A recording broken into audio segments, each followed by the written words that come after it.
Nah, di mana saksi menyatakan bahwa uang 5 miliar ini tidak ada kaitannya dengan kerjasama. Jadi gitu. Jadi uang 5 miliar ini memang ada pembagian khusus, sudah ada jual beli RAM. Jual beli RAM antara Daryadi dengan PT Murah.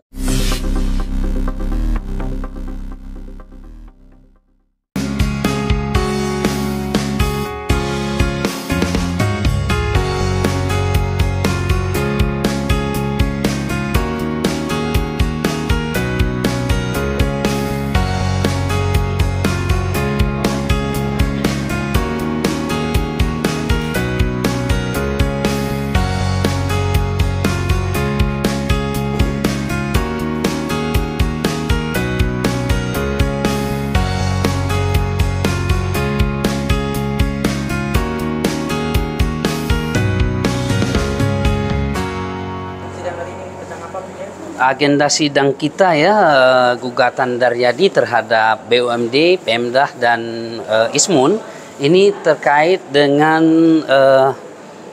saksi ya. Jadi kita beberapa hari ini kemarin saksi nggak jadi-jadi karena mungkin ada waktu yang terlambat, ada barang bukti yang dikomplain oleh pihak lawan. Tapi pada hari ini tadi kita pembuktian nanti di terakhir, di sebelum nanti kesimpulan kita akan dikasihkan saksi. Pembuktian ya, bukti tambahan nanti satu kesempatan lagi. Namun hari ini kita ada 5 orang saksi tadi. Ada 5 orang saksi, 3 diantaranya staf dari PT Tapos Andalan Nusantara. Nah, di mana saksi menyatakan bahwa uang 5 miliar ini tidak ada kaitannya dengan kerjasama. Jadi gitu.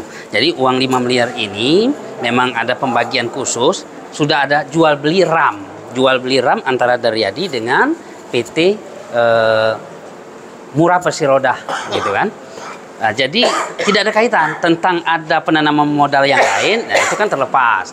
Nah, kemudian yang paling inti dari gugatan kita ini ada 18 unit mobil milik Daryadi ya yang bernaung di bawah PT Topos. Nah, itu akan kita buktikan bahwa ada buktinya bahwa Daryadi yang beli, ada beberapa unit atas nama Daryadi, ada beberapa unit atas nama anaknya, ada atas nama PT lain gitu, tapi tetap di bawah naungan Daryadi. Jadi pada intinya mobil ini sah secara hukum milik Daryadi.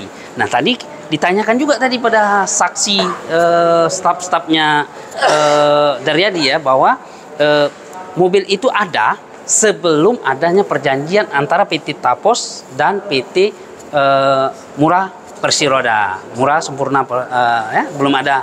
Jadi sebelum ada perjanjian itu mobilnya sudah ada.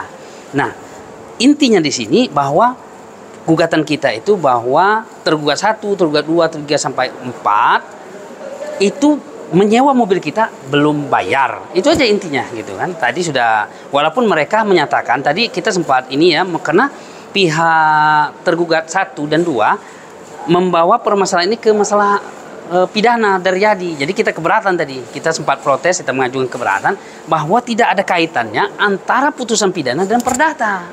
Tentang dia ada gugatan rekompetensi ya silakan. Kita tetap layani itu gitu nah. Tapi kalau berkaitan antara pidana dan perdata tidak bisa. Kita akan buktikan itu bahwa unit 18 unit itu terus ada 1 unit yang dipakai Ismun. Ya kenapa? Kan mereka ajak bertanya bahwa Ismun ini kan bukan orang BUMD, kenapa digugat? Ismun ini ada memegang mobil 1 unit, makanya kita gugat dia. Dan mobil itu juga belum dikembalikan gitu.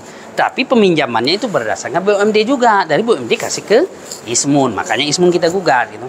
Jadi pada intinya kita sudah menghadirkan 5 orang saksi untuk menguatkan gugatan kita bahwa uang 5 miliar itu hanya digunakan untuk jual beli RAM, titik, tidak ada masalah lagi.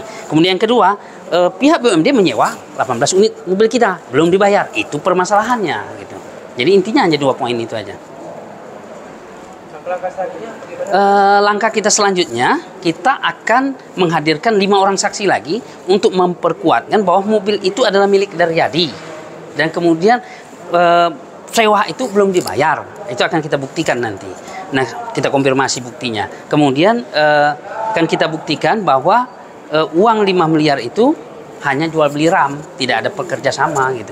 Adapun kerjasama antara Daryadi dengan Ismun, Daryadi dengan Andrianto, itu jual beli lain, terpisah dengan permasalahan uang 5 miliar ini, terpisah dengan permasalahan 18 unit truk itu, gitu. Nah, jangan dicampur adukkan. Mereka ini dicampur aduk sehingga membuat hakim bingung. Ini yang harus kita terangkan, gitu. Ya, mudah-mudahan harapan kita ke depannya ya, majelis hakim bisa teliti, karena saya lihat tadi majelis hakim juga agak bingung antara apakah dijaminkan atau disewa. Nah, ini akan kita tegaskan di depan bahwa mobil ini tidak dijaminkan, disewakan, gitu kan, oleh Daryadi kepada PT Murah Persiroda ya, atau kepada Haji Andrianto. Nah, itu disewakan gitu, tidak ada jaminan, nggak ada, kita nggak ada jaminan tentang ada perjanjian lain terpisah dengan gugatan kita ini. Mudah-mudahan hakim objektif dalam mengambil kesimpulan ini.